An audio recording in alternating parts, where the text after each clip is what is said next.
Técnico de som, qualidade e sustentabilidade. Manual de apoio didático.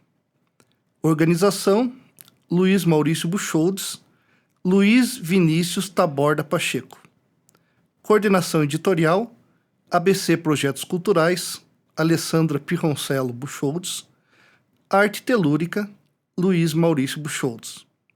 Coordenação do projeto: Dali Projetos Criativos, Eliana Cristila Pirrencheri. Esse material tem caráter educativo e integra as ações do projeto Técnico de Som, Qualidade e Sustentabilidade, aprovado pela Secretaria do Estado da Cultura, Governo do Paraná, com recursos da Política Nacional Aldir Blanc, Ministério da Cultura, Governo Federal. Apresentação. O livro oferece aos leitores informações básicas sobre técnicas de som, noções de energia elétrica, cabeamento de áudio, montagem de mesa de som, leitura de projeto, tratamento acústico e noções de segurança.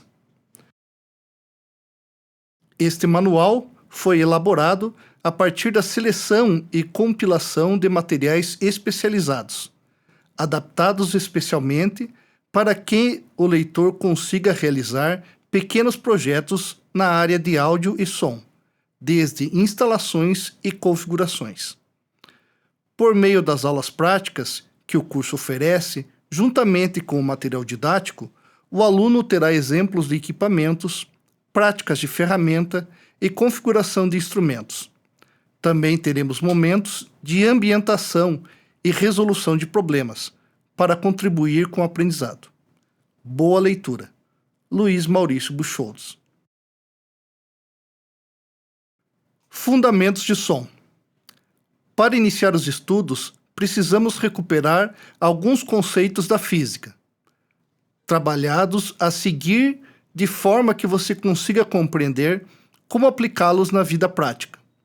O conteúdo abaixo foi selecionado das fontes citadas ao final do capítulo. 1.1 Som. Definição: o som é uma vibração que se propaga através de um meio, como o ar, a água ou sólidos, em forma de ondas mecânicas. Ele é percebido pelo ouvido humano ou por dispositivos sensíveis a vibrações. Natureza física: é um fenômeno físico que existe independentemente de ser captado ou gravado. Exemplos: o barulho de uma buzina, o canto de um pássaro, o estalo de um dedo. Figura 1, imagem de som. Descrição: espectro do som representado por uma imagem. 1.2 Áudio. Definição: o áudio refere-se especialmente ao som que foi captado, gravado, processado ou reproduzido por meio de dispositivos eletrônicos. Natureza técnica: é o som no contexto de tecnologias como microfone, alto-falante, fone de ouvido e sistema de gravação. Exemplo: uma música reproduzida em um alto-falante, uma gravação de voz, um podcast. Figura 2, representação do áudio. Descrição: representação gráfica do áudio com amplitudes variáveis. Resumo: o som é um fenômeno natural de vibração que pode ou não ser percebido ou registrado. O áudio é um som que foi transformado em sinais elétricos ou digitais para ser manipulado ou reproduzido em dispositivos tecnológicos. Assim, todo áudio é som, mas nem todo som é áudio. Para escutar algo, nossos ouvidos são capazes de decodificar som. Ondas sonoras são perturbações ou variações de pressão que se propagam em um meio. Elas podem ser produzidas por uma fonte sonora. Exemplo: alto-falante, uma pessoa falando, um instrumento musical. Fazem com que as partículas do meio vibrem. Essas ondas podem vibrar em qualquer frequência, mas os humanos só conseguem ouvir as ondas sonoras com frequências de 20 Hz a 20 kHz. As frequências acima de 20 kHz são chamadas de ultrassom, e as frequências abaixo de 20 Hz são chamados de infrassom. 4 elementos do áudio: fonte citadora, exemplo, dedos mais cordas; superfície vibratória, exemplo, caixa do violão; meio de propagação, exemplo, ar; receptor, exemplo, ouvido. 1.3 Propriedade das ondas sonoras. 1.3.1 Frequência. A frequência é o número de ciclos completos de uma onda, que ocorre em 1 segundo, medida em Hz. Cada ciclo representa um padrão repetido de compressão e rarefação do meio em que o som se propaga. Exemplo, uma onda sonora com frequência de 440 Hz, o Lá central, realiza 440 ciclos por segundo. Percepção.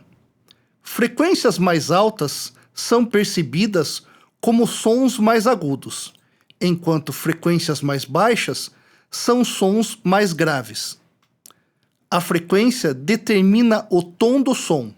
Exemplo, alta frequência, sons agudos; baixa frequência, sons graves.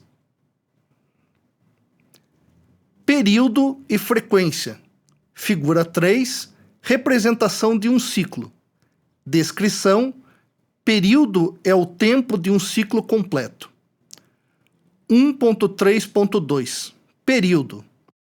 O período T é o tempo necessário para que uma onda complete um ciclo, medido em segundos. Ele está relacionado à frequência de forma inversa, T igual a 1 sobre F, onde F é a frequência. Por exemplo, uma onda de 100 Hz tem um período de 0,01 segundo, ou 10 milissegundos. 1.3.3 Ciclo. O ciclo é uma unidade básica de repetição de uma onda. Em termos de som, representa um padrão de compressão e rarefação do ar, que se repete ao longo do tempo. Um ciclo inclui todas as fases da oscilação, desde o início até o ponto em que o movimento retorna à sua posição inicial. 1.3.4 Comprimento de onda. O comprimento de onda, lambda, é a distância entre dois pontos equivalentes de ciclos consecutivos, como duas cristas ou dois vales.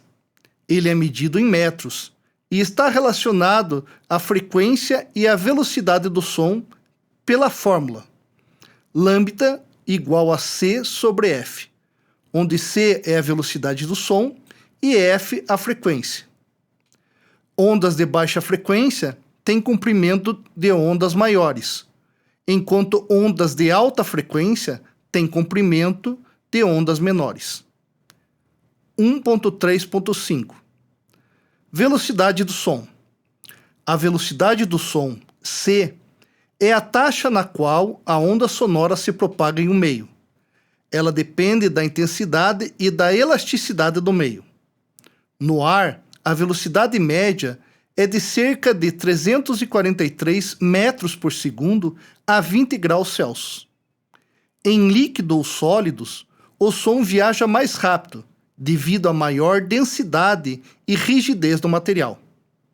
Fatores como temperatura, pressão e umidade podem alterar a velocidade do som, especialmente no ar. Velocidade de propagação, diretamente proporcional à frequência e ao comprimento da onda. Depende do meio e da temperatura. Exemplo, 344 metros por segundo no ar, 1.500 metros por segundo na água e 5.000 metros por segundo no aço. Efeito Doppler, nome dado a mudança de velocidade que causa alteração na frequência. Exemplo, ambulância passando. Figura 4. Propagação do som. Descrição: alto-falante propagando o som através do ar. 1.3.6 Delay. O delay, ou atraso, ocorre quando há um tempo perceptivo entre a emissão de um som e sua recepção. Ele está relacionado à velocidade do som e à distância percorrida pela onda sonora. Exemplo: se alguém estiver a 343 metros de distância de uma fonte sonora, o som levará aproximadamente 1 segundo para ser ouvido. Em áudio, o delay é usado de forma criativa em gravações e efeitos, adicionando ecos ou espaçamento entre sons. Fase.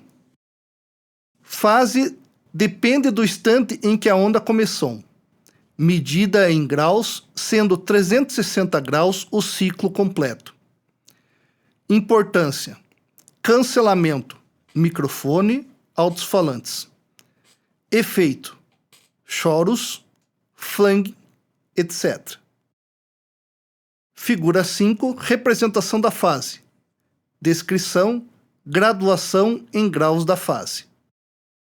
Amplitude: está relacionado à sua altura ou intensidade. Quanto maior a amplitude, mais alto é o som. Quanto menor a amplitude, mais baixo é o som. É medida em decibel, que é uma unidade logarítmica que descreve a relação entre a pressão da onda sonora e o nível de referência padrão. O nível de referência comum para o som é geralmente definido como o limite da audição humana, que é aproximadamente 20 micropascal. Referências: Mundo Educação, o que é som? Disponível em mundoeducação.uol.com.br/física/o que é som.htm. Ramalho, Helber, Gioia, Osman.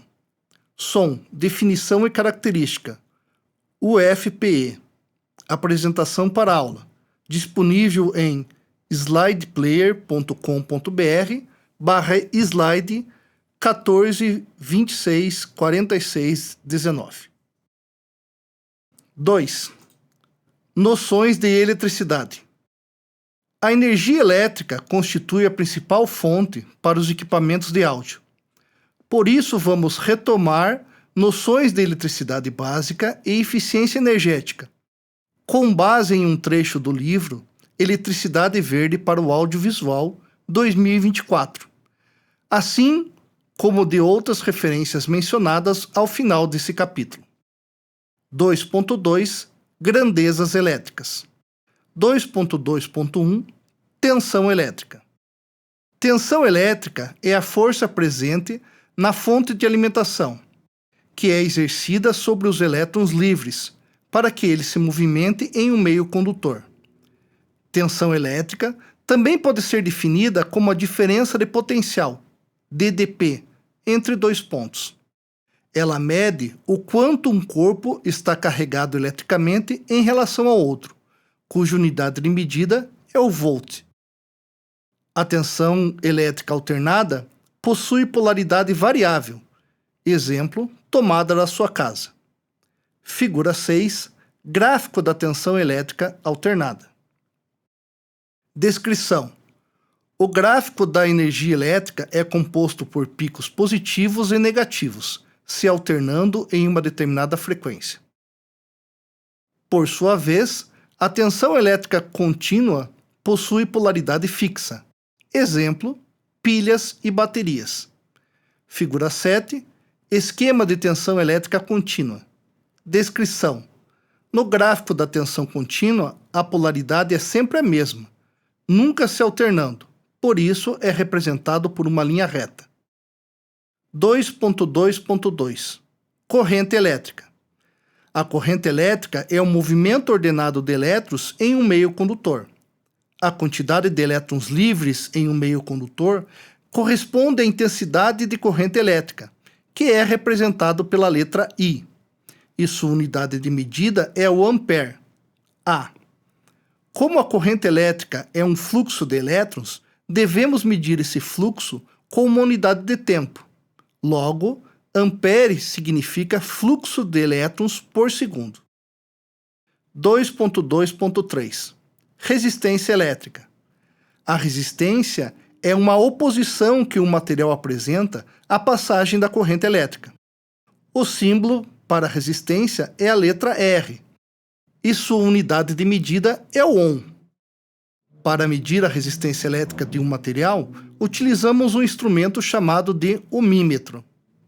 Para medir a resistência de um material, usa-se a fórmula a seguir: R igual a ρ vezes L sobre S.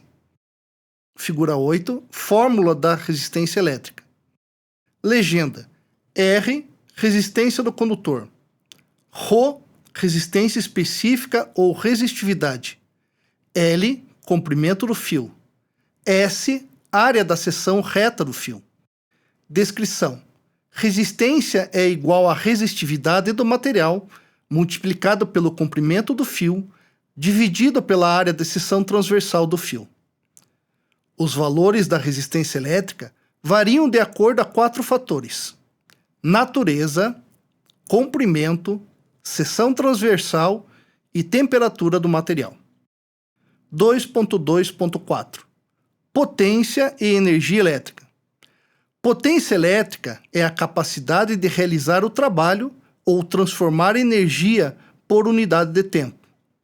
Ou seja, a transformação da energia elétrica em um outro tipo de energia, tais como energia calorífica, forno, mecânica, motor, luminosa, lâmpada, entre outras. Potência igual a tensão vezes corrente. 2.2.5 Frequência. A frequência corresponde ao número de ondas por segundo. A frequência refere-se ao número de vezes que a corrente alternada AC varia entre positiva e negativa em 1 segundo. Essa comutação não ocorre em correntes contínuas, CC. A unidade de frequência é Hz, Hz. Por exemplo, se uma corrente varia entre positiva e negativa 60 vezes por segundo, dizemos que ela tem uma frequência de 60 Hz. Figura 9, gráfico da frequência de 60 Hz. Descrição: o gráfico da energia elétrica é composto por picos positivos e negativos, se alternando em determinada frequência. No caso do Brasil, 60 Hz na forma senoidal. Alta frequência significa mais ondas por segundo em um período mais curto, enquanto a baixa frequência significa menos ondas por segundo em um período mais longo. Figura 10, gráfico de baixa frequência. Descrição: a frequência é o inverso do tempo. O tempo é um período em que ocorre um pico positivo e um pico negativo. A frequência varia de acordo com o país: 60 Hz nos Estados Unidos, 50 Hz no Reino Unido e Alemanha e 60 Hz na Coreia do Sul. Na maioria dos casos, cada país usa uma unidade de frequência. Uma exceção a essa regra é o Japão, onde as metades lestes e oestes do país usam frequências separadas: 50 Hz no leste e 60 Hz no oeste. É extremamente incomum que um único país use várias frequências. Período e frequência. Figura 11. Representação de um ciclo. Descrição: período é o tempo de um ciclo completo. 2.2.6 Período. O período T é o tempo necessário para que uma onda complete um ciclo, medido em segundos. Ele está relacionado à frequência f de forma inversa, T igual a 1 sobre f. Por exemplo, uma onda de 100 Hz tem um período de 0,01 segundo, ou 10 milissegundos. 2.2.7 Ciclo. O ciclo é uma unidade básica de repetição de uma onda. Em termos do som, representa um padrão de compressão e rarefação do ar, que se repete ao longo do tempo. Um ciclo inclui todas as fases da oscilação, desde o início até o ponto em que o movimento retorna à sua posição inicial. Figura 12, diagrama de fase. Descrição. Representação de um ciclo obtendo as medidas em graus. 2.3 Lei de Ohm. Desde muito tempo, os fenômenos elétricos têm despertado a curiosidade do homem. Nos primórdios da eletricidade, esta curiosidade levou um grande número de cientistas a se dedicarem ao estudo da eletricidade. George Simeon foi um desses cientistas, dedicando-se ao estudo da corrente elétrica. A partir dos seus estudos, Ohm definiu uma relação entre corrente, a tensão e a resistência elétrica em um circuito, denominado de Lei de Ohm. 2.3.1 Lei básica da eletricidade. Ohm verificou a interdependência entre a tensão aplicada sobre uma resistência e a corrente que por ela flui. Para uma mesma resistência, um aumento da tensão aplicada corresponde a um aumento proporcional na corrente que flui através desta. Mantendo constante a tensão, um aumento do valor da resistência corresponde a uma diminuição proporcional da corrente elétrica no circuito.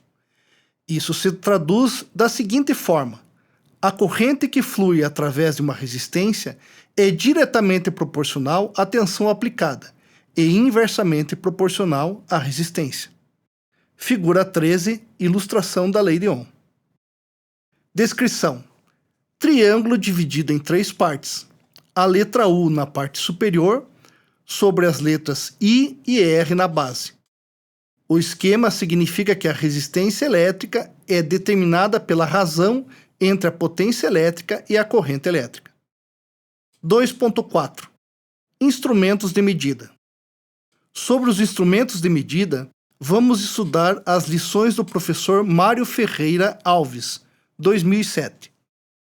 2.4.1 Osciloscópio. É um instrumento de medição que representa graficamente sinais elétricos, no domínio temporal. No modo de funcionamento usual, um osciloscópio mostra como é que um ou mais sinais elétricos variam no tempo. Neste caso, o eixo vertical Y representa a amplitude de sinal, tensão, e o eixo horizontal X representa o tempo. A intensidade ou brilho da tela é por vezes denominada de eixo do Z. Figura 14, tela de osciloscópio. Descrição. A figura A, à esquerda, corresponde a um sinal senoidal. A figura B, à direita, consiste em uma forma de sinal quadrado e abaixo um sinal triangular. Uma representação gráfica deste tipo permitirá a análise de diversas características de um sinal, nomeadamente amplitude de tensão, valores máximos, picos positivos, mínimo, pico negativo, pico a pico e eficaz, diferenciais de amplitude, componentes contínua e alternada. Tempo, período, frequência, diferenças de tempo no sinal entre 2 sinais, atrasos, defasagem entre 2 sinais, tempo de subida, existência de interferências, ruídos, continuadas, perturbações transitórias. Comparação entre entrada e saída de sistemas, para analisar ganho, defasamentos, filtragem, retificação, permitindo projetar e depurar os mesmos sistemas. Figura 15. Aparência e dimensão do osciloscópio. Descrição. Representação da parte frontal de um osciloscópio em formato retangular. Na porção interna e à esquerda temos um retângulo menor que representa a tela do aparelho e à direita diversos pequenos botões com formatos diferentes. 2.4.2 Multímetro digital. O texto abaixo foi produzido pelo blog Conecta FG, disponibilizado no endereço informado ao final desse item. Você sabia que o multímetro possui categorias de emprego e não pode ser utilizados para qualquer finalidade? Caso você nunca tenha se dado conta desse importante detalhe, pode estar correndo um enorme risco, transformando uma excelente ferramenta de medição elétrica em um risco à sua segurança. Figura 16. Características dos multímetros. Descrição: a representação das diversas categorias que os multímetros possuem. Por que separar em categorias? O motivo é pela segurança do profissional. Classificar os multímetros em categoria possibilita uma maior proteção e acessibilidade do operador aos aparelhos corretos, ideais para determinado tipo de trabalho, de modo a garantir a segurança e o bem-estar do usuário. As categorias são classificadas em CAT 1, 2, 3 e 4 e referem-se à capacidade do equipamento de suportar os transientes, surtos de tensão elétrica que ocorrem no intervalo de tempo muito pequeno da rede. Ou seja, quanto maior a categoria, maior a resistência a um possível surto da rede elétrica e, consequentemente, mais segurança ao operador. Figura 17. Locais de utilização de categorias de multímetros em área predial. Descrição: informa os locais onde as devidas categorias de multímetro devem ser utilizadas. Por exemplo, CAT 1, rádio; CAT 2, televisão; CAT 3, disjuntor; CAT 4, transformador. Referências: Alves Mário Ferreira, ABC do osciloscópio, princípio de funcionamento e estado da tecnologia, V3, Porto, ISP 2007. Disponível em www.feis.unesp.br/home/departamentos/engenharia elétrica/osciloscópio-mario-alves.pdf. Buchholdes, Luiz Maurício. Eletricidade verde para o audiovisual. Ponta Grossa, Arte Telúrica, ABC Projetos Culturais 2024. Conecta FG. Cuidado. A importância das categorias de multímetro. Blog Conecta FG 2017. Disponível em https://conecta.fg.com.br/a-importância-das-categorias-de-multímetros. Hellerbrock, Rafael. Lady On, Brasil Escola. Disponível em https://brasilescola.ol.br/física/lei-on.htm. RIOC E Corporation. What is frequência? Nagamo IOC 2021. Disponível em https://br/pt/lender/electric/frequency.html. Instituto Newton C. Braga. Potência contínua e alternada. Disponível em www.newtoncbraga.com.br. Oliveira, José Alberto Nicolau. Conceitos de eletricidade. 2. Edição. Natal, Universidade Federal do Rio Grande do Norte, 2016. disponível em https://imd.ufrn/curso/disciplina/2/20/12/2. 3. Noções básicas de cabeamento. Vejamos a seguir as explicações técnicas para a diferença entre cabos balanceado e desbalanceados, segundo a Pro Áudio SP 2023. 3.1. Cabos desbalanceados. São constituídos de dois condutores, positivo mais terra, e são usados tipicamente em instrumentos. Devido à sua construção, são bastante susceptíveis a ruído e, idealmente, não devem ultrapassar 10 metros de comprimento. Um cabo de guitarra padrão TS ou P10 mono é um cabo não balanceado. Cabos RCA padrão usado para muitos componentes AV também são cabos desbalanceados. Figura 18. Sinal em um fio desbalanceado.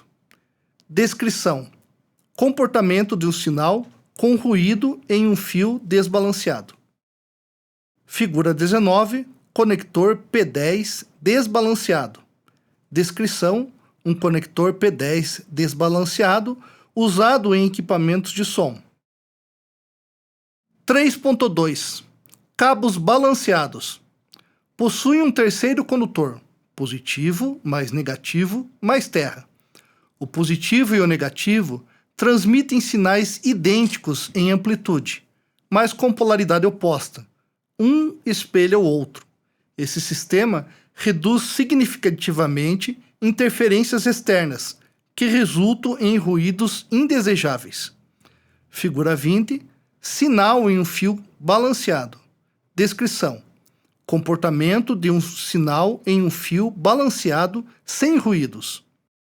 Figura 21. Conector XLR balanceado.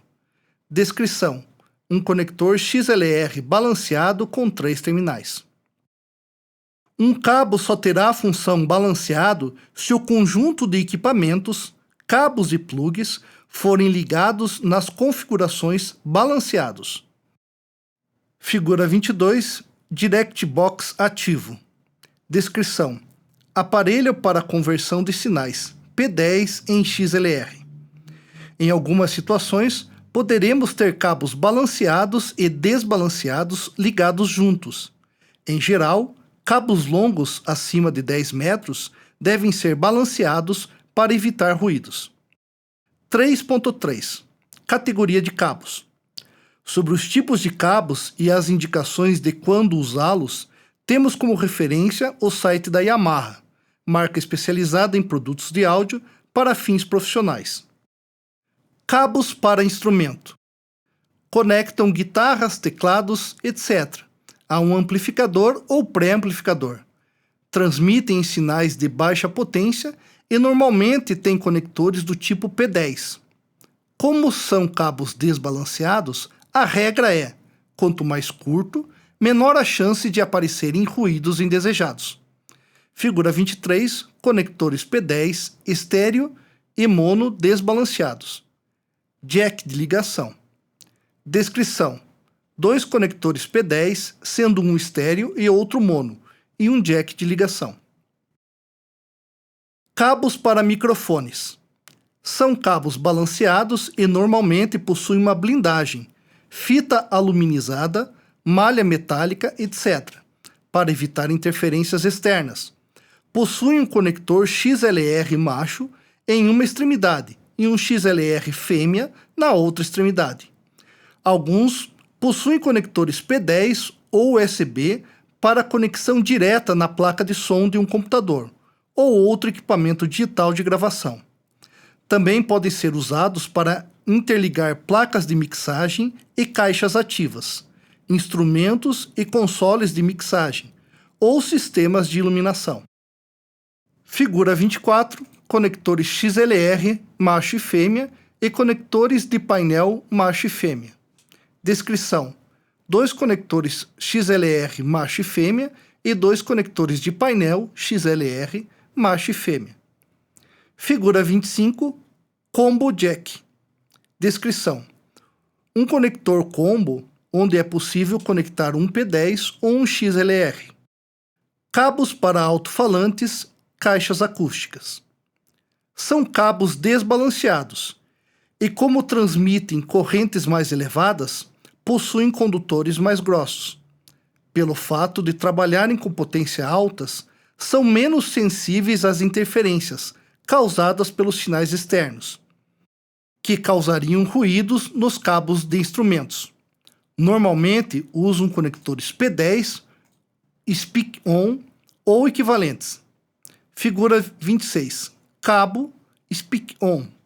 Descrição: conectores Speak-On macho e conectores Speak-On fêmea.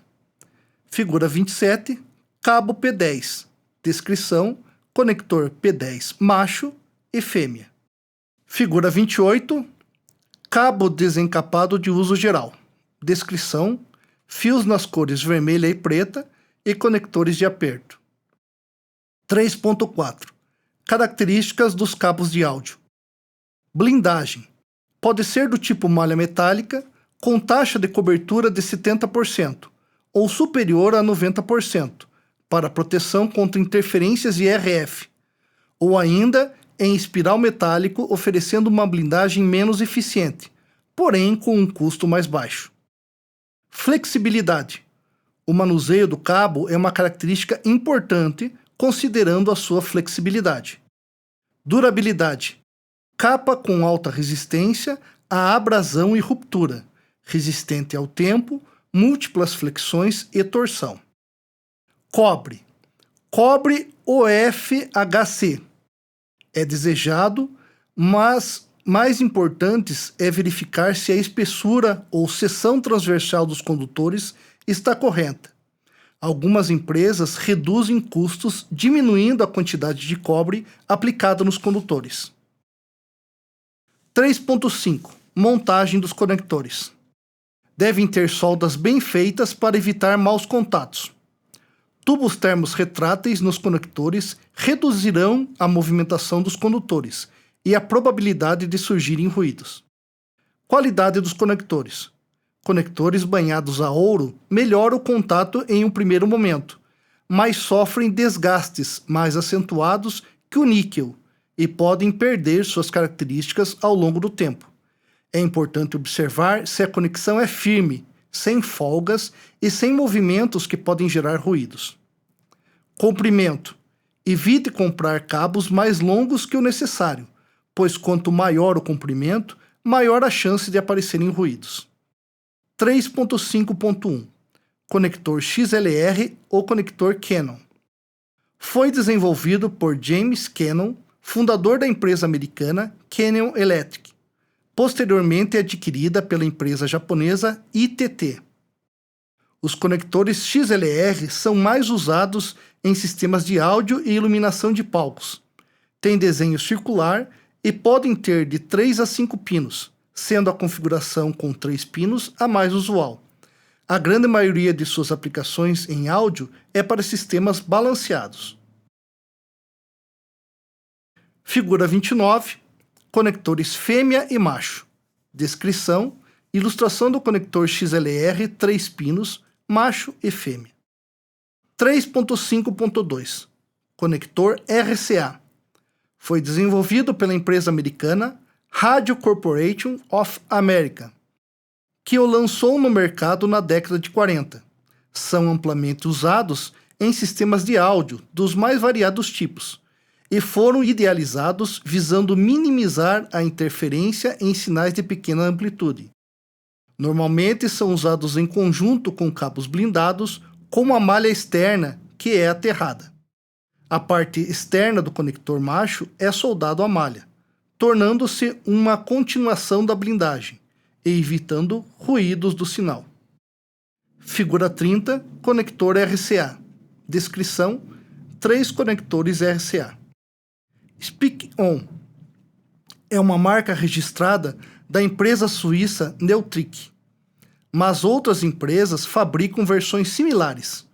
É muito usado para conectar amplificadores a caixas acústicas e possui as seguintes vantagens: permitem correntes de até 30 A RMS, superior aos outros conectores usados para esse fim. Evita trocas acidentais com outros tipos de cabos de baixa corrente, usados em microfone ou instrumentos.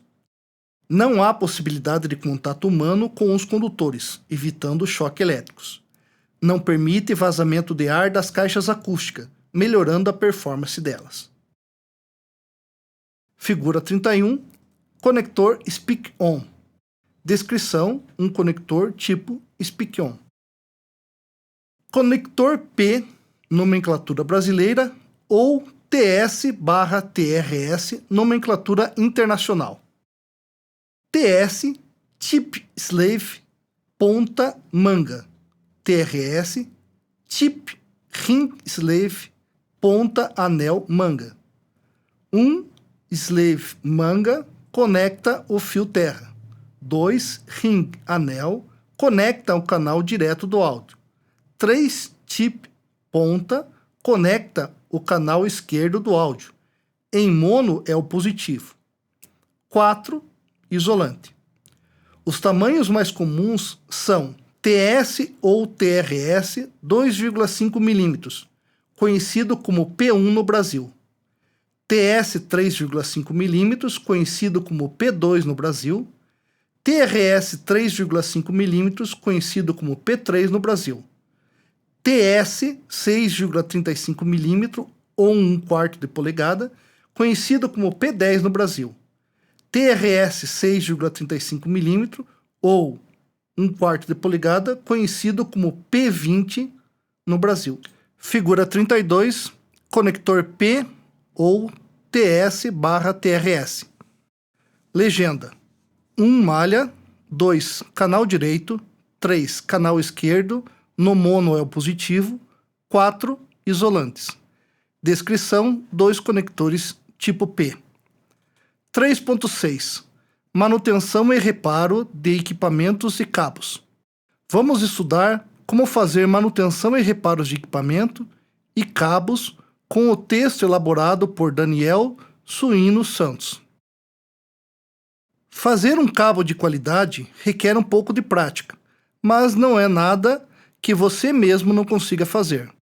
Hoje você vai aprender como soldar um cabo XLR. Para começar, precisamos escolher as ferramentas que vamos usar, que são facilmente encontradas em qualquer loja de eletrônica.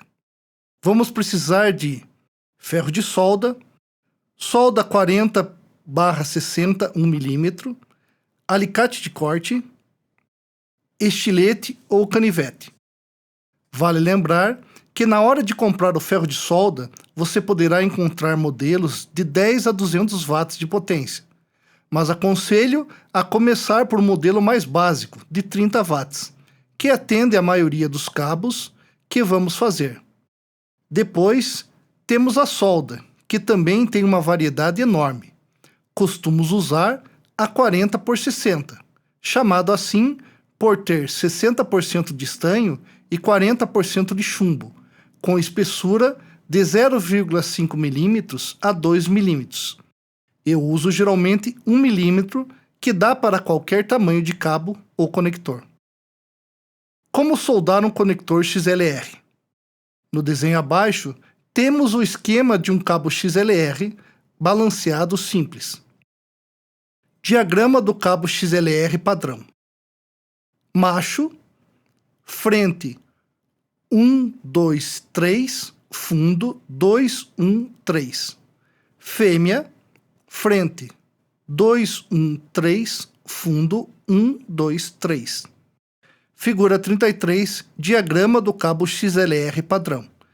Descrição: identificação dos cabos no terminal XLR. Primeiro passo: depois do material selecionado, com o estilete vamos retirar mais ou menos 15 mm de capa, com cuidado para não ferir os cabos. Coloque os prensa-cabos parte posterior do conector, logo agora para não esquecer. Figura 34, decapando o cabo XLR. Descrição: com o estilete decapar o cabo XLR. Segundo passo, separar a malha dos fios internos. Repare na foto que depois de separado, os cabos ficam de tamanhos diferentes. Figura 35, fixar o conector XLR. Descrição: com a ajuda de uma morsa, fixar o conector XLR. Figura 36, cabo balanceado. Legenda: cor branca positivo, cor vermelha negativo, malha terra. Descrição: cabo de 3 fios balanceado. Para facilitar, dê uma olhada no plug a ser soldado, que ele vai dizer para que lado cada fio vai ficar para facilitar a solda depois. Vamos aparar as pontas usando o alicate de corte, para que elas fiquem com o mesmo tamanho. Terceiro passo. Vamos desencapar os fios internos de 2 a 3 milímetros. Quarto passo. Com o ferro já quente e limpo e o fio apoiado, para quem não tem prática, recomendo usar uma morsa para prender o cabo e os plugs. Aqueça o fio e a solda ao mesmo tempo. É bem rápido. Não deposite muita solda para não ficar escorrendo. Repita isso nos 3 fios. Essa operação tem que ser rápida, porque se demorar, derrete a capa do fio interno e vocês vão ter que fazer tudo de novo. Uma observação muito importante: não estanhe a malha do cabo até o final. Geralmente ela endurece e perde resistência e quebra muito fácil. Figura 37, estanhar as pontas dos fios. Descrição: com o ferro de solda, estanhar as 3 pontas dos fios. Nos conectores, o processo é um pouco diferente. Esquente os terminais e vá depositando a solda até encher o espaço do fio. Figura 38, estanhar o conector XLR. Descrição: com o ferro de soldar, estanhar o conector XLR. A junção do cabo com o plug. Aqueça o terminal do plug até derreter a solda. Só depois coloque o fio no meio da solda já derretida e rapidamente retire a ponta do ferro de solda. Cuidado para não aquecer muito, porque pode derreter a capa do cabo e estragar todo o trabalho. Figura 39, soldagem dos cabos nos terminais. Descrição: com auxílio do ferro de solda, soldar os fios nos terminais. 3.7 Soldagem do plug P10. O processo de solda para o plug P10 é o mesmo procedimento do plug XLR, porém são somente 2 fios para serem soldados. Figura 40 Solda do cabo no conector P10. Descrição: com o ferro de soldar, faça a soldagem dos cabos no conector P10. Figura 41 Plug P10. Descrição: ilustração do conector P10. Montagem do plug Speak-On. Mais um azul, menos um vermelho, mesma ordenação nas 2 pontas. 1 mais, 2 menos, 2 mais, 1 menos. 1 menos vermelho, 1 mais azul. Figura 42, Speak-On. Descrição, ilustração do conector Speak-On. Observação: para a montagem do cabo Speak-On P10, as polaridades são mantidas para as 2 pontas. 3.8 Cabos bons, bonitos e baratos. Vamos tratar de um tema que interessa a todos: cabos bons, bonitos e baratos. Veja a opinião do autor Fernando Antônio Bersan Pinheiro. De vez em quando, algum operador de som conhecido me telefona para saber onde comprar cabos baratos. Cabos são muito frágeis e vivem dando problema. Então, é algo que temos que regularmente estar trocando.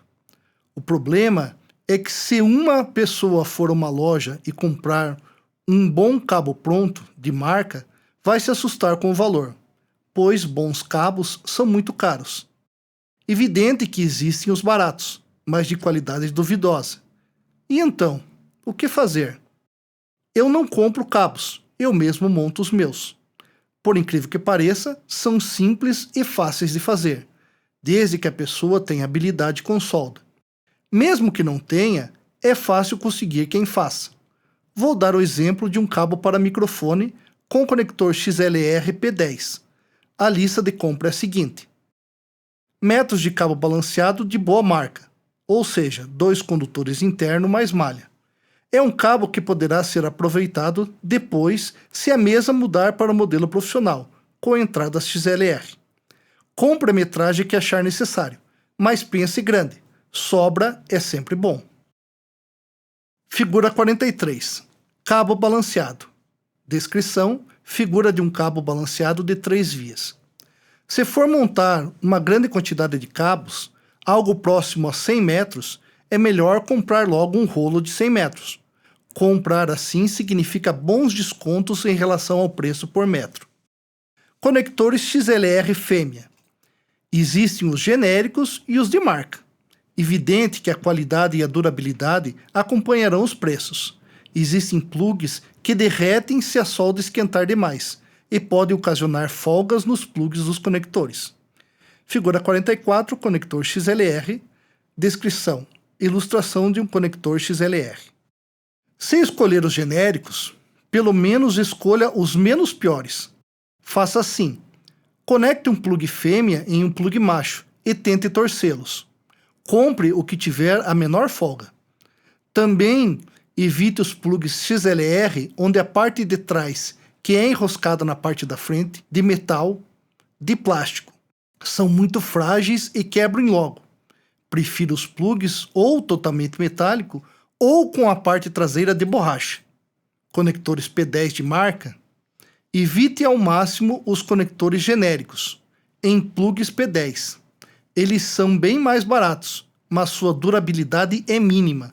Alguns chegam a quebrar, a ponta solta-se do restante do corpo, dentro do aparelho, gerando muita dor de cabeça. É necessário desmontar todo o aparelho para trocar o jack. Figura 45, conector P10. Descrição: ilustração de um conector P10. Aqui já deu para perceber por que alguns cabos prontos são tão caros. Os componentes usados também são caros. Conectores Neutrix, Smithcraft, Amphenon, Santo Ângelo, este brasileiro, assim como os fios como Santo Ângelo e os RFS brasileiros. Já os cabos baratos, além de virem com conectores genéricos, muitas vezes os cabos são de baixa qualidade. Lembro de ter testado um cabo XLR que vinha com ruído próprio. Era só conectar na mesa de som e o cabo, sem ao menos um microfone conectado do outro lado, e o canal de mesa começava a chiar. Referências: Datalink, excelência em cabos, disponível em https://alfadatalink.com.br. Pinheiro, Fernando Antônio Bersan Pinheiro, disponível em https://montagem-36874-109/montagem-dos-cabos-de-áudio. Yamaha. Quais cabos e conectores são utilizados em sistema de PA? Disponível em https://product/contents/musicianspa/equipamentos/cable/HTML. 4. Noções básicas de segurança. Há diferentes tipos de riscos devido aos efeitos da eletricidade no ser humano e no meio ambiente. Os principais são os choques elétricos, o arco elétrico, a exposição aos campos eletromagnéticos e o incêndio. Nesse módulo você vai descobrir como a eletricidade pode causar tantos males. Vamos abordar os tópicos choque elétrico, manuseio de escadas, medidas de controle de riscos elétricos. O texto a seguir foi adaptado do material de apoio do curso Auxiliar de Serviços Elétricos do Senai, PR, 2006, para o livro Eletricidade Verde para o Audiovisual, 2024. Por se tratar de um conteúdo transversal, é essencial ao trabalho com eletricidade, replicamos abaixo para você estudar. 4.1. Choque elétrico. Hoje, com o domínio da ciência da eletricidade, o ser humano usufrui de todos os seus benefícios. Construídas as primeiras redes de energia elétrica, tivemos vários benefícios, mas aparecem também vários problemas da ordem operacional, sendo os mais graves o choque elétrico. Atualmente, os condutores energizados perfazem milhões de quilômetros. Portanto, aleatoriamente, o defeito, ruptura ou fissura da isolação aparece em algum lugar, produzindo o potencial de risco ao choque elétrico. Como a população atual da Terra é enorme, sempre haverá alguém por perto do defeito, e o acidente será inevitável. Portanto, a compreensão do mecanismo do efeito da corrente elétrica no corpo humano é fundamental para que a efetiva prevenção e combate aos riscos provenientes do choque elétrico. Em termos de riscos fatais, o choque elétrico, de um modo geral, pode ser analisado sob dois aspectos. Correntes de choque de baixa intensidade, provenientes de acidentes com baixa tensão, sendo o efeito mais grave a considerar as paradas cardíacas e respiratórias. Correntes de choque de alta intensidade, provenientes de acidentes com alta tensão, sendo o efeito térmico o mais grave, isto é, queimaduras externas e internas no corpo humano. Fique atento, o choque elétrico é a perturbação de natureza e efeitos diversos que se manifesta no organismo humano, quando este é percorrido por uma corrente elétrica. Os efeitos do choque elétrico variam e dependem de percurso da corrente elétrica pelo corpo humano, intensidade da corrente elétrica, tempo de duração, área de contato, frequência da corrente elétrica, tensão, condição da pele do indivíduo, constituição física do indivíduo, estado de saúde do indivíduo. 4.1.1 Tipos de choque elétrico. O corpo humano, mais precisamente sua resistência orgânica à passagem da corrente elétrica, é uma impedância elétrica, composta por uma resistência elétrica associada a um componente com comportamento levemente capacitivo. Assim, o choque elétrico pode ser dividido em duas categorias. Choque estático, figura 46, ilustração do choque estático. Descrição: uma pessoa encosta no equipamento desligado, porém, este equipamento possui energia armazenada, gerando o choque estático. O choque estático é obtido pela descarga de um capacitor ou devido à descarga eletrostática. Descarga estática é o efeito capacitivo presente nos mais diferentes materiais e equipamentos com os quais o homem convive. Um exemplo típico é o que acontece em veículos que se movem em climas secos. Com o movimento, o atrito com o ar gera cargas elétricas que se acumulam ao longo da estrutura externa do veículo. Portanto, entre o veículo e o solo, pode existir uma diferença de potencial. Dependendo do acúmulo das cargas, poderá haver o perigo de faiscamentos ou de choque elétrico no instante em que uma pessoa desce ou toca no veículo. Choque dinâmico é o que ocorre quando se faz contato com um elemento energizado. Figura 47, ilustração do choque dinâmico. Descrição: a pessoa segura um fio energizado, o que ocasiona um choque. O choque dinâmico se dá devido ao toque acidental na parte viva do condutor, toque em partes condutoras próximas aos equipamentos e instalações, que ficaram energizadas acidentalmente por defeito, fissuras ou rachaduras na isolação. Esse tipo de choque é o mais perigoso, porque a rede elétrica mantém a pessoa energizada, ou seja, a corrente de choque persiste continuamente.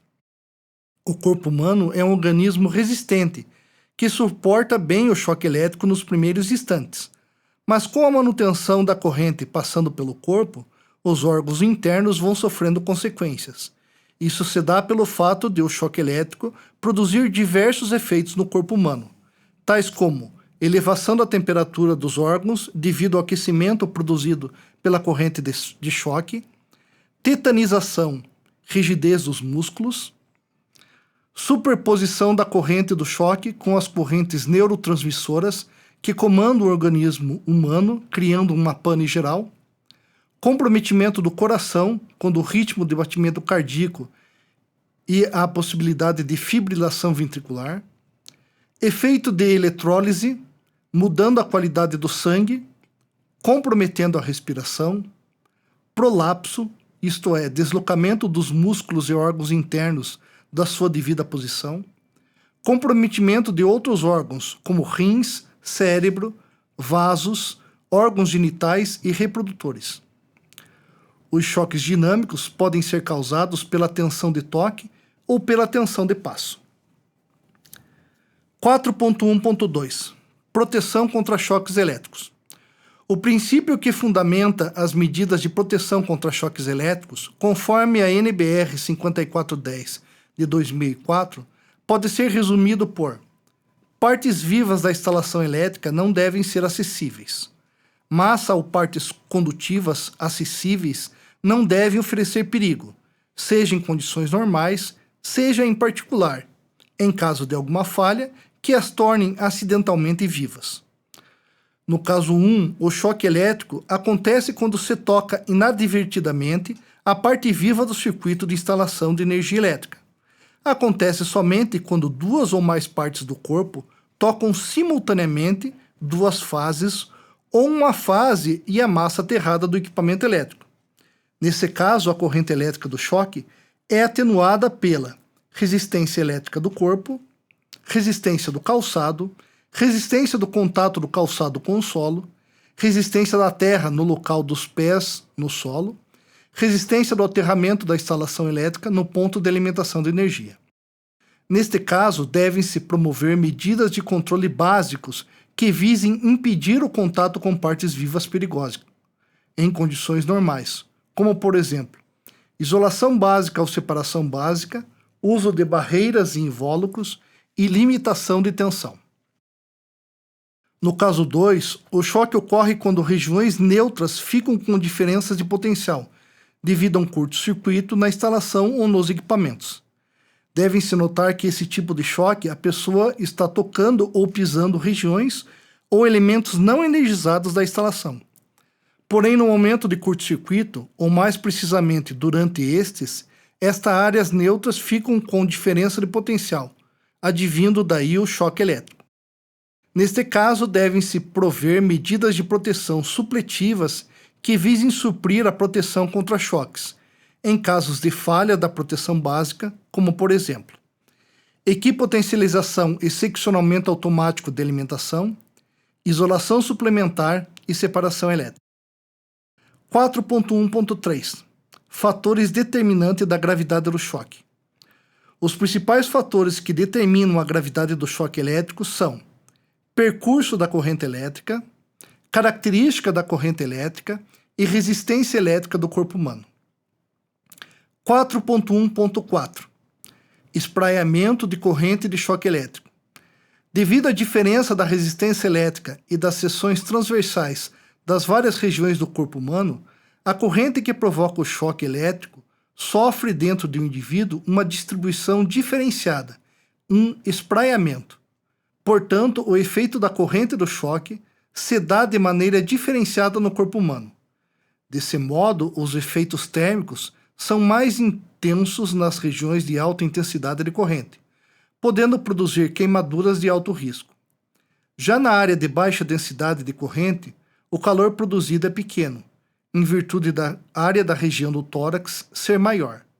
A densidade de corrente é pequena, diminuindo os efeitos térmicos de contração e fibrilação no coração. Isso é positivo do ponto de vista de segurança humana. O espraiamento pode ser na forma de macrochoque ou microchoque.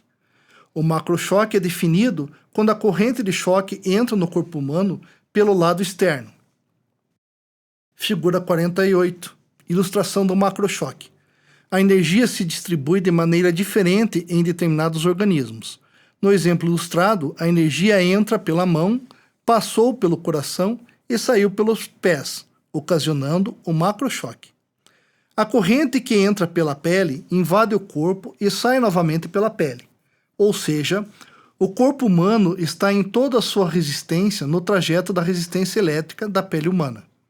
O valor da corrente elétrica não depende somente do nível de diferença de potencial do choque. Para uma mesma tensão, a corrente vai depender do estado da pele. O macrochoque é o choque comum, sentido pelas pessoas. Qualquer pessoa, ao encostar num local energizado ou num equipamento elétrico com defeito na sua isolação, ficará à mercê do macrochoque. Microchoque é o choque elétrico que ocorre no interior do corpo humano. É o tipo de choque que ocorre por defeitos em equipamentos médico-hospitalar. Qualquer equipamento invasivo usado para analisar, diagnosticar ou monitorar qualquer órgão humano poderá produzir um microchoque. Este choque poderá ocorrer entre um condutor interno e a pele, ou entre dois condutores internos no corpo. A resistência elétrica nessas condições é muito baixa, aumentando muito o perigo do choque. 4.1.5 Sintomas do choque no indivíduo. O choque no indivíduo manifesta-se por paradas respiratórias, inibições dos centros nervosos, inclusive dos que comandam a respiração, parada cardíaca, alteração no ritmo cardíaco, podendo produzir fibrilação e uma consequente parada, necrose, resultado de queimaduras profundas produzidas no tecido, alteração no sangue, provocada por efeitos térmicos e eletrolíticos da corrente elétrica, perturbação do sistema nervoso, sequela em vários órgãos do corpo humano. Se o choque elétrico for devido ao contato direto com a tensão da rede, todas as manifestações podem ocorrer. Para os choques elétricos devido à tensão de toque e a de passo imposta pelo sistema de aterramento durante o defeito na rede elétrica, a manifestação mais importante a ser considerada é a fibrilação ventricular do coração. Parada cardíaca é a falta total de funcionamento do órgão. Quando este efetivamente parado, o sangue não é mais bombeado e a pressão cai a zero e a pessoa perde os sentidos. Nesse estado, as fibras musculares estão inativas, interrompendo o batimento cardíaco. Fibrilação ventricular no coração humano é um fenômeno diferente da parada cardíaca, mas com consequências idênticas. Na fibrilação ventricular, as fibras musculares do coração ficam tremulando desordenadamente, havendo em consequência uma total ineficiência do bombeamento do sangue. Medidas de controle do risco elétricos. 4.3.1 Desenergização. É o conjunto de procedimentos visando a segurança pessoal dos envolvidos, ou não, em sistemas elétricos. É realizada por no mínimo 2 pessoas. Somente serão consideradas desenergizadas as instalações elétricas liberadas para o trabalho. 4.3.2 Seccionamento. É a ação da interrupção da alimentação elétrica em um equipamento ou circuito. A interrupção é executada com a manobra local ou remota de respectivo dispositivo de manobra, geralmente o disjuntor, alimentador do equipamento ou circuito a ser isolado. Sempre que for tecnicamente possível, deve-se promover o corte visível dos circuitos, promovendo afastamentos adequados que garantam condições seguras específicas, impedindo assim a existência de tensão elétrica no equipamento ou circuito.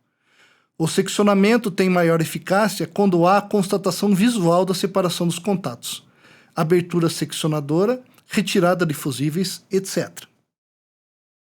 A abertura da seccionadora deverá ser efetuada após o desligamento do circuito ou equipamento a ser seccionado, evitando-se assim a formação do arco elétrico. Figura 49, circuito elétrico. Descrição. Simbologia de um circuito elétrico contendo fonte de alimentação, seccionadora, disjuntor e um circuito a ser desenergizado. Sempre que for tecnicamente possível, deve-se promover o corte visível dos circuitos, promovendo afastamentos adequados que garantam a condição de segurança específicas, impedindo assim a existência de tensão elétrica no equipamento ou circuito. O seccionamento tem maior eficácia quando há a constatação visual da separação dos contatos, abertura seccionada, retirada de fusíveis. Figura 50, circuito 2. Descrição. Simbologia do circuito elétrico com fonte de alimentação, seccionadores e disjuntor.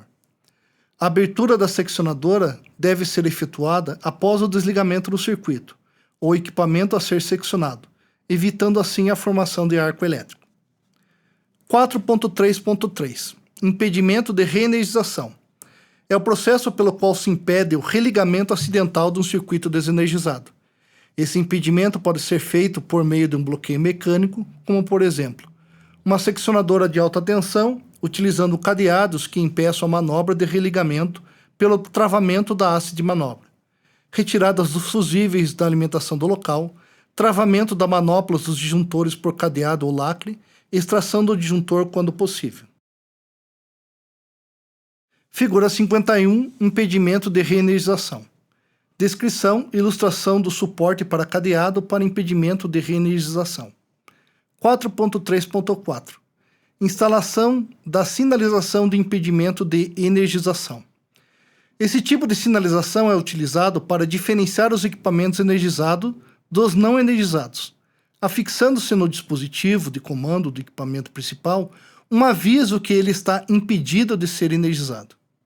Figura 52, tipos de sinalização. Descrição.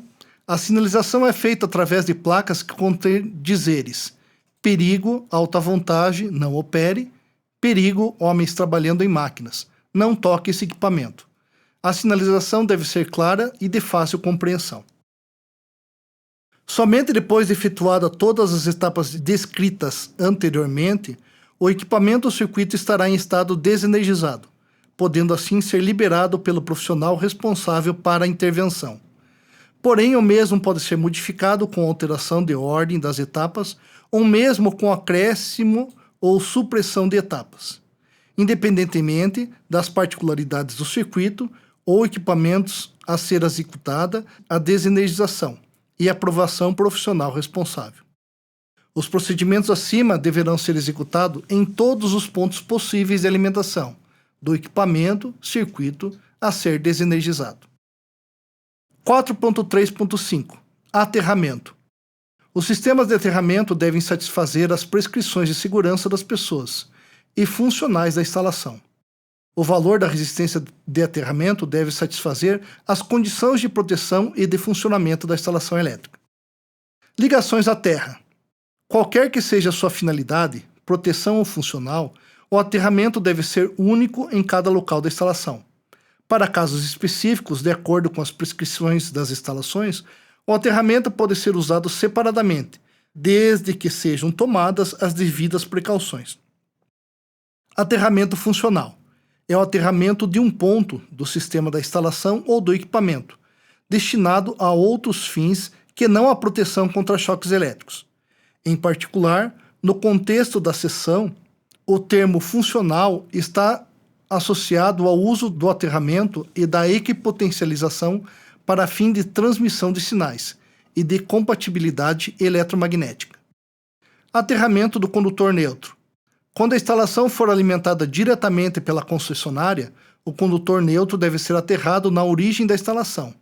Do ponto de vista da instalação, o aterramento do neutro nas origens proporciona uma melhoria da equipotencialização dos potenciais essenciais à segurança. Equipamentos de proteção coletiva. Como estudamos anteriormente, em todos os serviços executados em instalações elétricas, devem ser previstas e adotadas prioritariamente medidas de proteção coletiva, para garantir a segurança e a saúde dos trabalhadores. As medidas de proteção coletiva compreendem prioritariamente a desenergização elétrica e, na sua impossibilidade, o emprego de tensão de segurança conforme estabelece a NR10. Essas medidas visam a proteção não só dos trabalhadores envolvidos em atividade principal que será executada e que gerou o risco, como também a proteção de outros funcionários que possam executar atividades paralelas nas redondezas ou até de passantes, cujo percurso pode levá-los à exposição ao risco existente. Equipamentos de proteção individual. Nos trabalhos em instalações elétricas, quando as medidas de proteção coletiva não forem tecnicamente viáveis ou insuficientes para controlar os riscos, devem ser adotados equipamentos de proteção individual, EPIs, específicos e adequados as atividades desenvolvidas em atendimento ao disposto na NR6, a norma regulamentadora do Ministério do Trabalho e Emprego relativo a esses equipamentos. A vestimenta de trabalho deve ser adequada às atividades, considerando-se também a condutibilidade, a inflamabilidade e as influências eletromagnéticas. É vedado o uso de adornos pessoais nos trabalhos com instalações elétricas ou em suas proximidades, principalmente se forem metálicos ou que facilitem a condução de energia. Todo EPI deve possuir um certificado de aprovação CA emitido pelo Ministério do Trabalho e Emprego. O EPI deve ser usado quando não for possível eliminar o risco ou por outros meios, for necessário complementar a proteção coletiva. Referências: Senai, Departamento Regional do Paraná, Auxiliar de Serviços Elétricos, /Senai, Departamento Regional do Paraná, Curitiba, Senai, PR, 2006. 5. Uso e montagem da mesa de som. O texto a seguir foi compilado da apostila de áudio de autoria de Filippo Valiante Filho, 2023. As mesas de som também são conhecidas como mixer, do termo original em inglês, ou misturadores de som.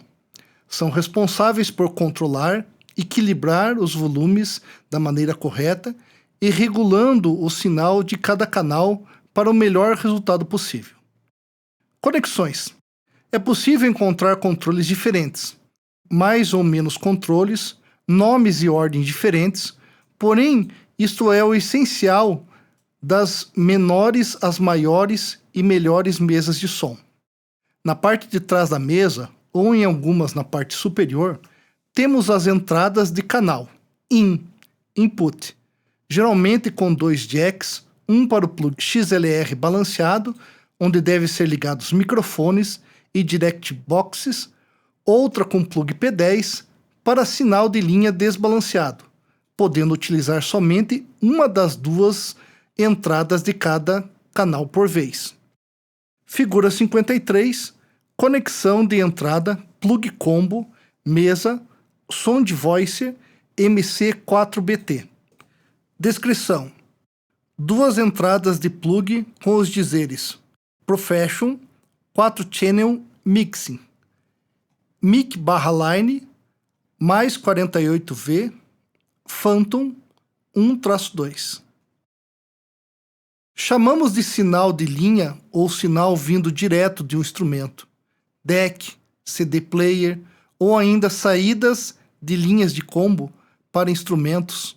Esses sinais possuem um nível mais elevado que os sinais do microfone.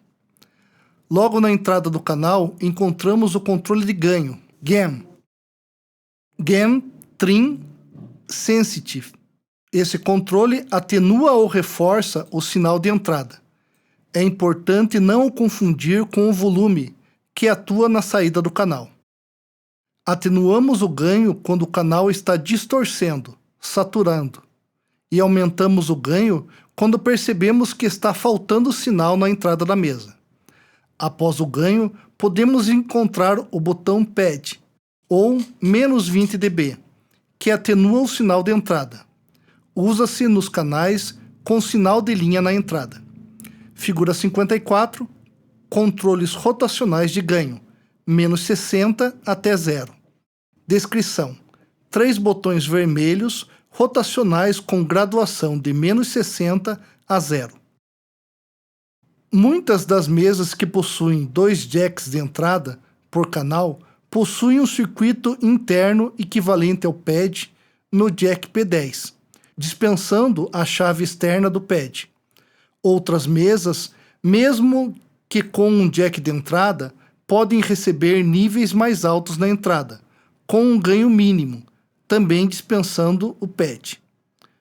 Um outro recurso um pouco menos comum é a chave de inversão da fase elétrica, representado pelo símbolo θ.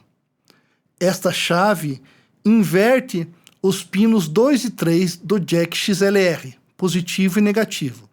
Ela existe porque as mesas inglesas têm a polaridade invertida entre positivo e negativo em relação às demais mesas.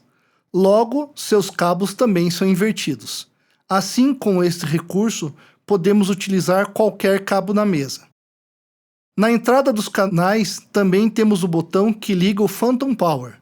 O acionamento, de acordo com a mesa, pode ser em cada canal, a cada grupo de canais, de 4 em 4, por exemplo, ou um único botão que aciona o Phantom de toda a mesa, ou de parte dela, porém de uma vez só. É bom lembrar que o Phantom é utilizado sempre com conectores XLR. Equalizadores, EQ. Pode ter diversas variantes, mas o mais comum é termos agudo, um ou dois controles de médio e graves. Esses controles de médio podem ser fixo, ou seja, atuantes apenas naquela frequência pré-determinada, ou podem ser divididos em dois botões, um para atenuação, reforço, e outro para a escolha de frequência de atuação, semiparamétrico. A figura 55, controles rotacionais de equalização, alto, right, agudo e grave, low, baixo. Descrição: dois botões verdes giratórios com graduação de -15 a +15, um deles denominado right e o outro low. Por fim, na seção de amplificador, encontramos um botão que liga o filtro de graves, HPF, Low Cut Filter, que corta o sinal abaixo da frequência especificada, geralmente entre 70 e 100 Hz. Esse filtro é muito útil para evitar o som de puff dos microfones, ruído de P e B, e evita a captação de sinais de baixa qualidade, já que os microfones comuns não respondem bem a baixas frequências. Os controles de equalização respondem geralmente entre 10 e 12 kHz para agudo, entre 1 e 2,5 kHz para médios, quando fixos, e entre 60 a 100 Hz para graves. Após o equalizador, temos os controles de saídas auxiliares. Eles podem ser do tipos pré-fader e pós-fader. Os auxiliares pré-fader são utilizados para monitoração, retorno de palco, e os auxiliares pós-fader, às vezes indicados como EFF, EFX ou Effect, em algumas mesas, são utilizados para ligação de efeitos. A diferença entre os dois tipos é que em um a saída é tomada antes do controle de volume do canal, pré. No outro, a saída é tomada após o controle de volume, post.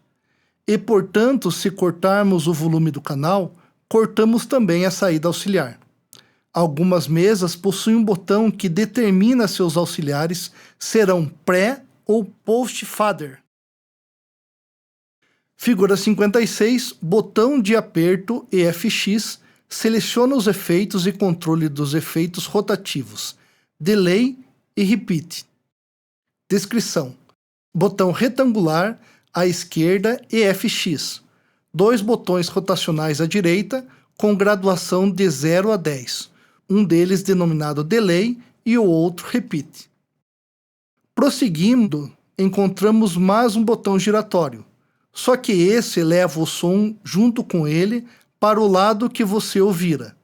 É o botão que nos dá a visão panorâmica do canal, o lado em que o som vai sair, só do lado direito, só do lado esquerdo, igual para os dois lados, ou um pouco mais para um lado do que para o outro.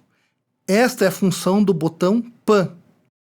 Botão mute. Pressionando-o, você corta o som do canal, deixando-o mudo, como o nome já diz.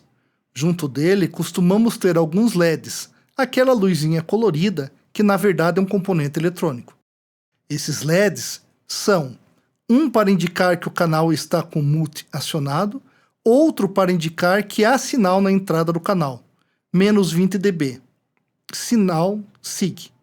Assim podemos saber quando e quais canais estão recebendo sinal, e outro LED para indicar que o canal está com sobrecarga, ou peak. ou seja, com o sinal já distorcendo. Algumas mesas têm um LED bicolor, que acende verde quando há sinal e vermelho quando há sobrecarga. Botões de solo para ouvirmos o som do canal ou dos canais selecionados no fone de ouvido. O solo pode ser antes do controle de volume, AFL, ou após o controle de volume, PFL, que é o mais comum. Um LED se acende para indicar que o canal está com o solo selecionado. Figura 57, controle rotativo do volume do canal. Descrição: botão rotacional com graduação de 0 a 10 e componentes de LED com o nome PIC. Lá no canto da mesa, perto dos masters, encontramos o volume do fone de ouvido.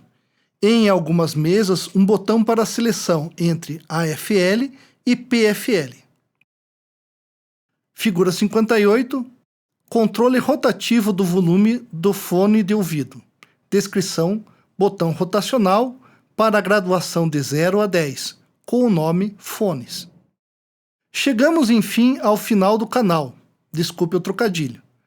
Temos o controle deslizante de volume, mais conhecido como fader. Lembram-se do pós e post fader? Ao lado do fader, nas mesas com subgrupo, temos o botão que endereçam o canal para os pares de subgrupos, que selecionarmos e ou diretamente para o master, através do botão Mix ou L/R. Acabamos o bloco dos canais, agora vamos para o Master Section, a seção de saída da mesa. Ela fica no canto direito ou no meio da mesa, dependendo do modelo. Nela temos os subgrupos através dos quais facilitamos nossa mixagem, criando controles de volume de blocos, por exemplo, endereçando-se os canais de uma bateria para um subgrupo, para aumentarmos ou diminuirmos o volume da bateria. Como um todo, mexemos no volume do subgrupo. Cada par de subgrupos costuma ter um par de faders, com seus respectivos pans, e botões solo e um botão muito importante, Mix L/R, que endereça o subgrupo para master.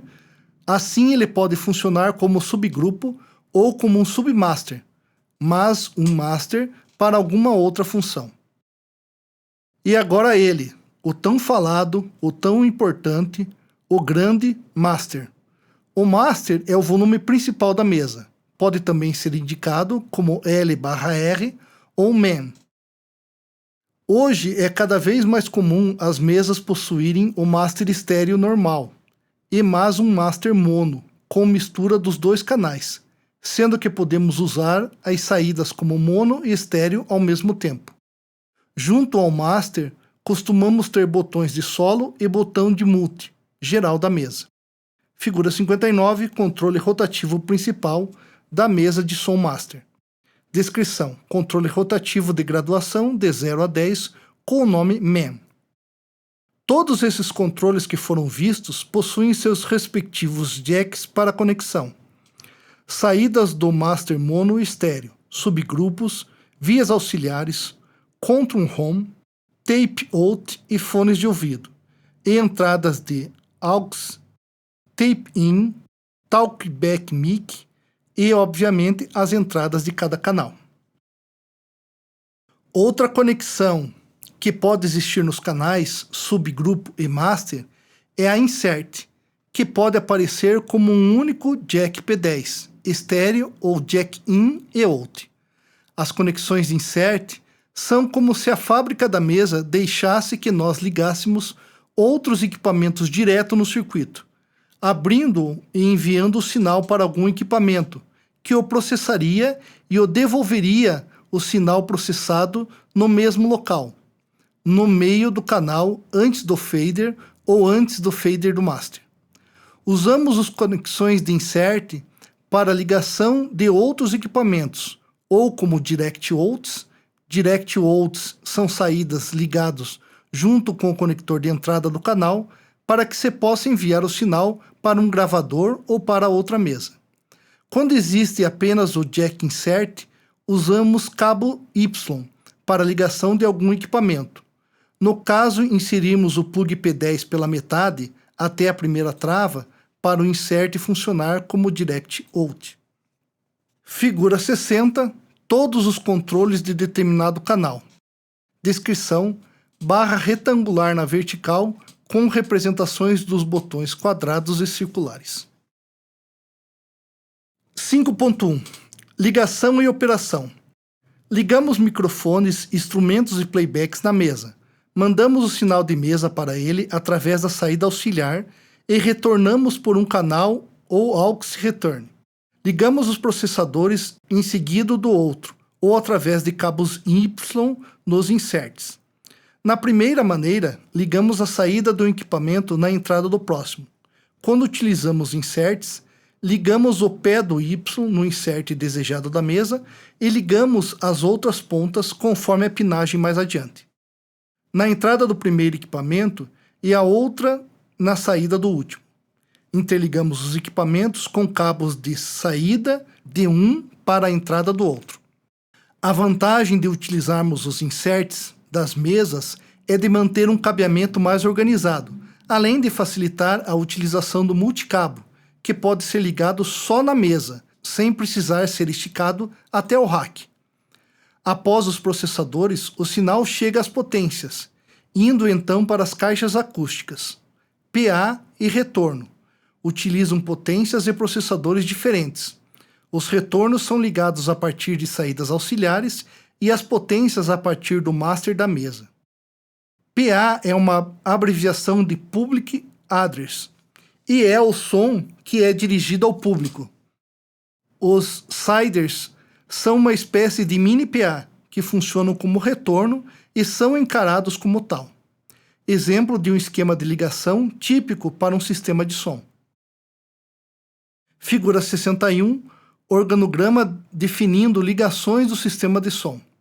Descrição: fluxo de um sistema de som partindo de microfones, passando pela mesa de som, efeitos, gravação, processadores, potências e caixa de som. Dentro desse esquema, podemos ligar uma aparelhagem simples com mesa, equalizadores, PA e retorno, compressores, PA e retorno, potências e caixas, PA e retorno, ou qualquer outro sistema mais completo e complexo, com dúzia de equipamentos de efeitos e processadores. O mais usual é deixar compressores gerais, como master e auxiliar, após equalizadores, e imediatamente antes do amplificador, ou, caso exista, antes do crossover, ficando a sequência para PA e retorno. Mesa, equalizador, compressor, amplificador, caixas acústicas. A próxima figura mostra um exemplo de ligação de um sistema de sonorização. Figura 62. Esquema de uma mesa de som. Descrição: representação de uma mesa de som com entradas para microfone e instrumentos playback, saída para efeitos, equalizador e compressor, crossover e potências de retorno. Quanto aos crossovers, há duas maneiras de ligá-lo. A primeira e mais utilizada, aliás, no geral, mais recomendada, é antes de todos os amplificadores. No desenho temos o esquema para a ligação de uma caixa full ranger, com um divisor de frequências internos e uma caixa externa de subgrave, utilizando um crossover externo de 2 vias. Esse é um tipo de ligação muito comum, e devemos nos lembrar de que as caixas de grave e subgrave têm melhor desempenho quando estão no chão. Se utilizássemos um crossover de 3 vias, teríamos mais de um amplificador ligado a mais uma caixa. Figura 63, representação de um crossover com saída para amplificador. Exemplo 1. Descrição: ligação da mesa no crossover, saindo para 2 amplificadores. Outra possibilidade para essa configuração de PA é ligar o crossovers como se fosse bass booster, sem cortar os graves das caixas full range. Note que utilizamos a entrada do primeiro amplificador para ligar o crossover. Figura 64, representação do crossover com saída para amplificador. Descrição: ligação da mesa para um amplificador e crossovers para o segundo amplificador. Ao instalarmos um equipamento de áudio, devemos tomar cuidado com a parte elétrica, pois ela pode ser fonte de interferência, além de poder colocar o equipamento em risco quando mal feita. A instalação elétrica deve ser adequada e com um bom aterramento, o que é extremamente necessário. Por melhor e superdimensionada que possa ser a instalação elétrica, devemos sempre utilizar filtros de linha e estabilizadores para os equipamentos. Outro cuidado de suma importância é a utilização de bons cabos de áudio. O cabo deve possuir malha bem trançada, que não se desfaça sozinha só de olharmos para ela. Acredite, isso acontece em muitos cabos. Seus condutores internos, positivo e negativo, devem ser trançados e suas capas devem ser siliconadas. Além disso, a capa externa não deve ressecar facilmente. Quanto aos plugs, devem ser metálicos, resistentes e de tamanho e diâmetro proporcional à bitola do cabo a ser utilizado. Procure utilizar plugs banhados a ouro por possuírem durabilidade maior. Referência: Valiante Filho Filipo, Apostila Básica de Áudio, Portal Ideia, C 2025. Disponível em http://portallydia.com.br/cursos 1338 D527 A0 DA 439 D 779 BCFC 18 EA 2BD 07.pdf. 6. Leitura de projetos sonoros. Esse conteúdo foi retirado do material Rider Técnico do autor Giorgio Spani, 2021. É uma lista de instruções técnicas de palco para os profissionais que trabalharão com apresentações. Existe uma diversidade de formatos, mas alguns exemplos não podem faltar. 6.1. Lista de músicos e equipamentos. O primeiro passo para um bom rider técnico é listar os membros da banda, mencionando seus nomes e quais instrumentos eles tocarão. Você pode fazer uma lista simples ou uma tabela destacando os membros da banda, seus instrumentos e sinalizar a necessidade de um amplificador ou de uma Direct Box, DI. Organizando isso, você ganhará tempo e deixará os técnicos da casa de show contentes. Quadro: exemplo de um rider técnico. Nome, instrumento, amplificador, D-Box e microfone.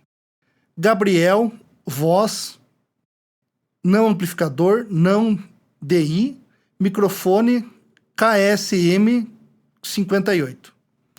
Nome: Danilo, instrumento guitarra elétrica, amplificador Fender, DI Box não, microfone SM 57. Nome: Igor, instrumento baixo, amplificador Ampeg CVT, D-Box mono D, microfone SM7B. Nome: Bruno, instrumento bateria, amplificador não, D-Box não, microfone 7 mic, bateria 5 mics. Fonte: http://dicas-para-músicos/rider-técnico/Grover. 6.2. O backline do seu rider técnico. Em um show ao vivo, é fundamental se familiarizar com algumas terminologias técnicas.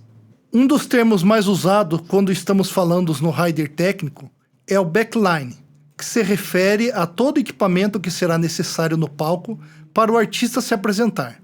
Isso inclui amplificadores de guitarra, de baixo, kit de bateria, mas também suporte para as partituras, para microfone, instrumentos, etc. Atenção! Só não entram no backline o PA, monitores de palco e microfone. Lembre-se, verifique a disponibilidade de equipamentos da casa de show para não faltar nada no dia da sua apresentação. O artista deve ser específico no backline do seu rider técnico e destacar as marcas de preferência. Por exemplo, amplificador valvulado Vox AC30 ou Fender Twin Reverber, válvulas em boas condições. Kit de bateria profissional 5 peças, PIR ou Tama. Pergunte ao local se existe a necessidade de trazer pedal do bumbo, máquina de chimbal, pratos, bancos, etc. Mesa de som. Forneça as especificações da mesa que você precisa. Quadro. Exemplo de backline. Bateria, um Tama, modelo Star Classic, um bumbo 22 polegadas, um tom 13 polegadas, um surdo 16 polegadas, um snare peer com stand, 3 stand de prato, um pedal de bumbo, um banco de bumbo. Amplificadores, um cabeçote Ampeg CVT Classic. Uma caixa Ampeg 8 por 10 polegadas, 2 Marshall JCM 900 Dual Reverb, 2 caixas Marshall 4 por 12 polegadas, teclado 1 Hammond XB2. Outros, um Standard Ultimate Apex AX48 Pro, um multi-standard de guitarra 6 instrumentos, 2 standard de microfone para amplificador, 3 standard de microfone para voz. 6.3 Input list e mapa de palco do seu rider técnico. A input list é a lista de todos os canais de áudio que serão necessários para a realização do seu show. Dependendo da estrutura do local e do artista, o artista pode especificar seus microfones preferidos para a voz e para os instrumentos. A lista é essencial para um bom rider técnico. Quadro. Exemplo de inputer list. Canal 1, instrumento bumbo, mic RE20/beta52. Canal 2, caixa, mic SM57. Canal 3, chimbal, AKG 451. 4, instrumento tom, mic beta 56.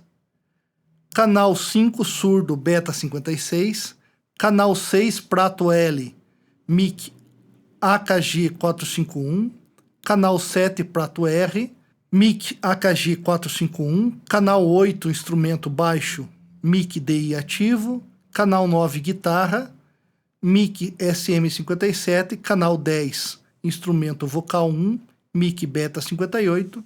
Canal 11, instrumento vocal 2, mic beta 58. Depois de completar o seu input list, você pode construir o seu mapa de palco, que é basicamente um diagrama de bloco que mostra onde cada membro da banda e cada instrumento será colocado no palco. O mapa de palco faz ganhar tempo e ter a certeza de que tudo estará em seu lugar, evitando modificações constantes na montagem e na passagem de som. Todo rider técnico completo tem um mapa de palco. Dica: simplifique ao máximo o seu mapa de palco para que ele seja fácil de entender. Segue um bom exemplo abaixo. Figura 65, mapa de palco com as figuras de localização dos instrumentos. Descrição: representação de um palco com distribuição de instrumentos. Bateria no fundo, ao centro, ao lado da bateria, uma caixa de retorno. Amplificador de guitarra e baixo, à frente da bateria e atrás dos microfones. 3 microfones ao centro, na boca do palco, uma caixa de retorno ladeada por caixas do tipo side. 6.4 Monitores e front of house. Em shows maiores, os técnicos poderão requisitar especificações em relação ao seu monitoramento de palco e front of house. Nessa seção do rider técnico, é fundamental especificar quantos alto-falantes de monitor você precisará, se cada membro da banda requer um monitor de retorno, se você precisará de monitoramento via headphone, etc. Assim como você também poderá especificar que tipos de efeito você pode precisar da mixagem front of house, seus requisitos para o sistema de PA e para o monitor de palco. Na maioria das vezes, artistas independentes e artistas menores não têm o seu próprio técnico de som e acabam trabalhando com os técnicos da casa. 6.5 Setlist. Incluir o setlist em seu rider técnico também é super válido, pois oferece uma referência temporal do seu show ao lado de os técnicos de som. Fornece detalhes técnicos sobre as músicas, por exemplo, a terceira e a quarta música são apenas voz e violão. Fornece informação sobre a iluminação, útil para a arrecadação de direitos autorais via ICAD, Escritório Central de Arrecadação e Distribuição, instituição privada responsável pela arrecadação e distribuição de direitos autorais das músicas e de seus autores no Brasil. Quadro, exemplo de cronograma. Chegada da banda, 14 horas. Montagem do palco, das 15 horas às 15h45. Passagem de som, das 16 às 17h45. Horário do show, das 20 às 21h30. Desmontagem, das 21h30 às 22h. Saída da banda, 23 horas. 6.6. Informação de contato.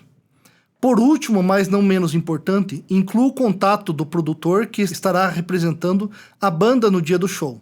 Caso o artista não tenha nenhum representante, inclua o contato da pessoa responsável, mesmo que sendo um dos membros da banda. Isso facilita a comunicação entre a equipe do artista e a equipe da casa de show. 6.7. Boas práticas. Algumas dicas de boas práticas. Sempre verifique o que a casa de show fornece em termos de equipamento para não faltar nada. Marque o seu nome nos equipamentos com fitas para marcação. Disponibilizar a input list é essencial para os técnicos saberem quantos canais ele precisará.